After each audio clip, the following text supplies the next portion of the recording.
Here are 5 main factors you should always consider when determining the value of your home.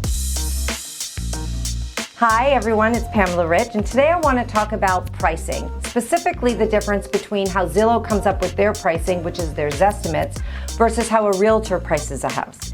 Zillow works on algorithms, and what I mean is that they're just going to take your square footage, your lot size, and your zip code, and based on the data of what sold in the last 12 or 24 months, will base on a price. But there's so many other factors that you have to consider when you're pricing a home, especially in an area like Pacific Palisades. Here are the 5 main points we always like to consider when coming up with a price. Point number 1, location. So a location within the Pacific Palisades can affect value.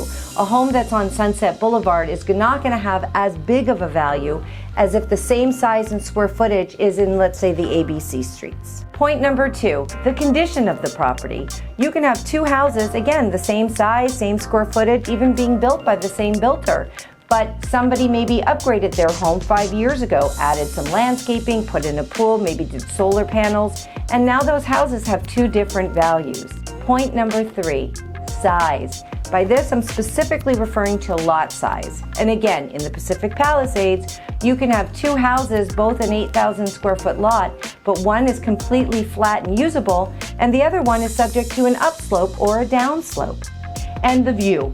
So if you have a property, again, same street even, but one faces west, which has an ocean view, and one faces east and has no view, big difference in value. In the Pacific Palisades specifically, that can make the difference of $1 million. And the last point, competition, and that's always going to be changing. So if you're planning on pricing your home at $5 million, you got to see what $5 million is getting people out there, because it's foolish to think that a buyer's not going to look at any other property. You're either going to be the property that everyone else is going to talk about because it's the best out there at $5 million, or your house is going to be the reason why not to buy your house and to buy someone else's house because you are at $5 million. You don't want to be that house. So I hope that's given you a little bit more insight to how Zestimate comes up with their pricing versus how a realtor would probably price your house. If you have any questions, if you have any comments, or if you're curious to know what your house is worth, give my office a call. I'm Pamela Rich, and I'm your Los Angeles realtor.